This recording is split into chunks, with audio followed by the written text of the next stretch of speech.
Hello दोस्तों, कैसे हो आप सब। स्वागत है आप सबका मेरे एक और नई वीडियो में, जिसकी शुरुआत हो रही है। दोपहर के बज रहे हैं 2 और यहाँ पे मैं आ गई हूँ अपना सिलाई मशीन पर। बच्चों को सुला दिया, स्कूल से आ गए थे खाना खिला के, और अब उनको सुला के फिर मैं अपनी मशीन पे आ गई हूँ। मशीन पे हो रहा बहुत सारा क्लटर जमा, क्योंकि कई दिनों से मैंने कोई भी सिलाई का काम नहीं किया था। तो जो ये मैंने पहले सूट सिला था ना, तो उसको मैंने फोल्ड करके इसको साइड में कर दूंगी, और मशीन पे जितना भी सामान एक्स्ट्रा है सारा हटा के और अपना फिर सिलाई मशीन साफ करेंगे और तेल वेल डाल के फिर सिलाई स्टार्ट करेंगे।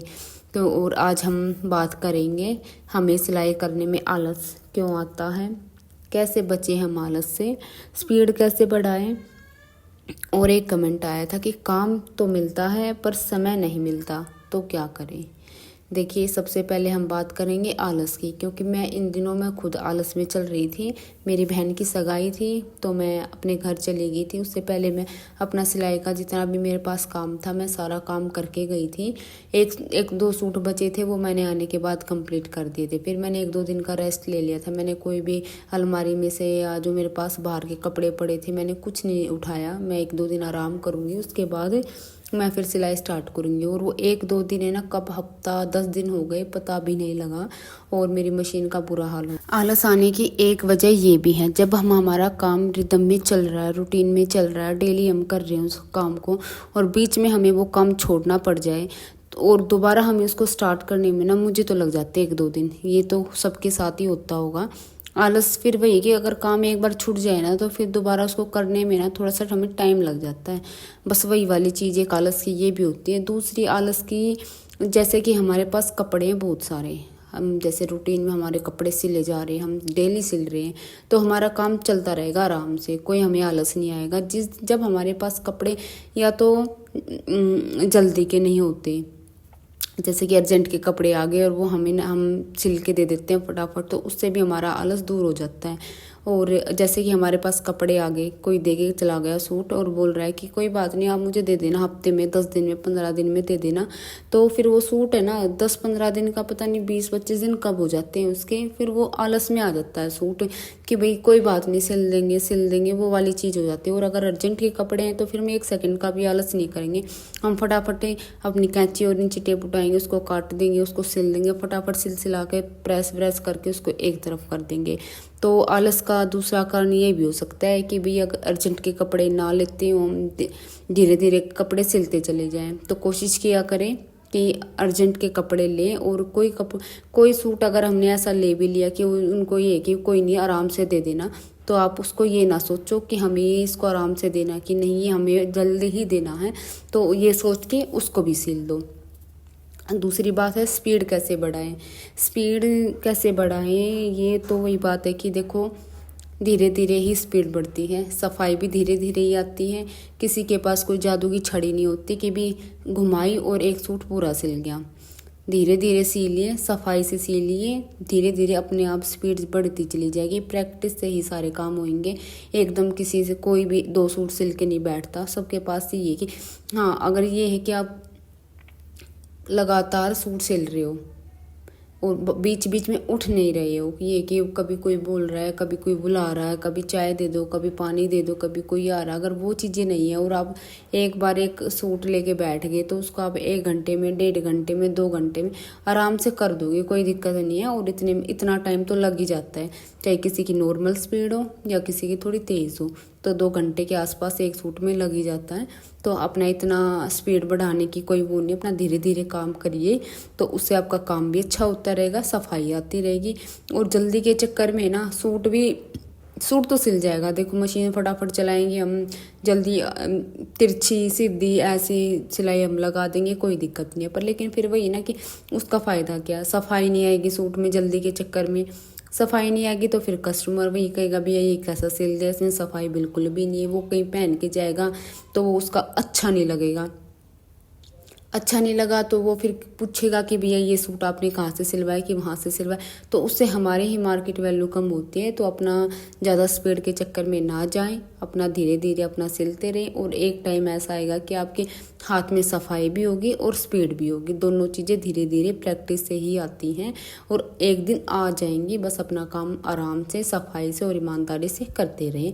तो तीसरी बात थी कि काम मिलता है पर समय नहीं मिलता तो क्या करें। ये मेरे पास एक कमेंट आया था कि मेरे पास काम बहुत आता पर लेकिन मेरे पास समय नहीं है कि मैं कैसे कपड़े सिलूँ, मुझे काफ़ी सारे कपड़े वापस देने पड़ जाते हैं। वो वाली चीज़ थी शायद उनके साथ। तो देखिए, सबके अपने घर का हिसाब है, सबके अपने काम करने का तरीका है। कोई काम पहले कर लेता है, सिलाई बाद में करता है। कोई सिलाई पहले कर लेता है, घर का काम बाद में करता है। वो खुद एडजस्ट कर लेते हैं। अगर हमें काम करना है, सिलाई करनी है, तो हम अपने काम को भी अपने आप एडजस्ट करते चले जाते हैं। जैसे कि सुबह अगर मैं अपनी बताऊं, मेरे 3 बच्चे हैं, पापा जी की भी तबीयत ख़राब रहती है और घर में कोई हेल्प करने वाला है नहीं, तो मैं अपने काम भी सारे खुद करती हूँ और सिलाई भी करती हूँ। तो मैं सारे काम कर लेती हूँ, मतलब सारा दिन में एक ही, थोड़ा बहुत दिन में मैं आराम भी कर लेती हूँ। सारे काम मेरे आराम से हो जाते हैं। जैसे कि मैं सुबह उठती हूँ, उठने के बाद अगर मेरे पास टाइम है, अगर मैं किसी दिन जल्दी उठ जाती हूँ, किसी दिन देखो नहीं उठा जाता क्योंकि छोटे बच्चे हैं। शिवांश रात को कई बार मुझे परेशान कर देता, किसी दिन नहीं करता, किसी दिन मैं दिन में थक जाती हूँ ज़्यादा, कोई भी कारण हो सकता है जिस कारण मैं सुबह जल्दी नहीं उठ पाई। लेकिन ज़्यादातर मैं कोशिश करती हूँ जल्दी उठने की। अगर मैं जल्दी उठ गई तो मैं सबसे पहले 1 घंटा, आधा घंटा, जितना भी मेरे पास एक्स्ट्रा है, मैं वो सारा टाइम मैं अपनी सिलाई में दे देती हूँ। सिलाई करूँगी, उसके बाद फिर मैं बच्चों को उठाऊँगी, लंच बनाऊँगी, इनका टिफ़िन बनाऊँगी, फिर घर का बाकी सारा काम करूँगी, स्कूल भेज के। और उसके बाद फिर मैं अपना दिन में नहा धो के खाना खाया पिया, थोड़ी बहुत देर बच्चे स्कूल से आ गए, फिर मैं थोड़ी बहुत देर लेट गई। उसके बाद फिर मैं उठूँगी दोपहर में, जब बच्चे सब सो जाएंगे, 1 घंटा, आधा घंटा, 2 घंटा, जितना टाइम मुझे मिलेगा। एक नैप मैं भी ले लेती हूँ बीच में। तो फिर मैं उठ के फिर मैं 4 बजे तक फिर मैं सिलाई करती हूँ। तो मैं ऐसे करके मैं पूरे दिन में 1 सूट कंप्लीट करने की मेरी पूरी कोशिश रहती है कि मैं अपना पूरा कर लूँ।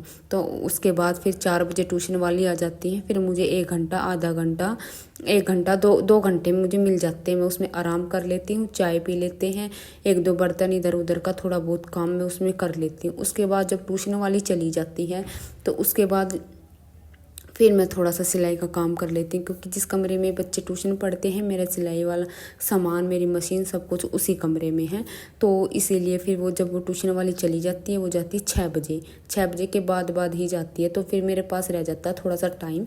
तो मैं उस टाइम में अगर मेरा सूट कंप्लीट नहीं हुआ है तो मैं सूट कंप्लीट कर देती हूँ।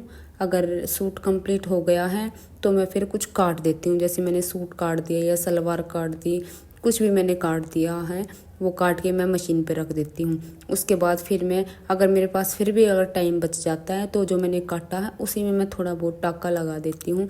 अगर हो सकता है तो कली पाट जुड़ गई, कुछ ना होने से तो कुछ तो हो जाए, बस वो वाली चीज़ रखती हूँ मैं अपने दिमाग में भी, कुछ ना हो लेकिन कुछ तो हो जाए, बस वो वाली चीज़ है। अगर हमने सलवार काट दी और उसके कली पार्ट जोड़ दिए तो वही चीज़ सुबह मुझे वो इतना ज़्यादा टाइम मेरा बचा देती है ना, जिसकी कोई वो नहीं है, कि बस समय इतना बच जाता है ना उस चीज़ से, और ना ज़्यादा बर्डन पड़ता है, और घर का काम भी, बच्चे भी, सारी चीज़ें आराम से मैनेज होते चली जाती हैं। और फिर वही कि ना शाम को मैं कुछ काट के रखूँ और सुबह उठ के काटूँ, तो वो जितना टाइम ना सारा काटने में ही चला जाता है, सिलने को कुछ बचता नहीं है। और सिलने में ज़्यादा टाइम मुझे लगता है, काटने में इतना टाइम नहीं लगता।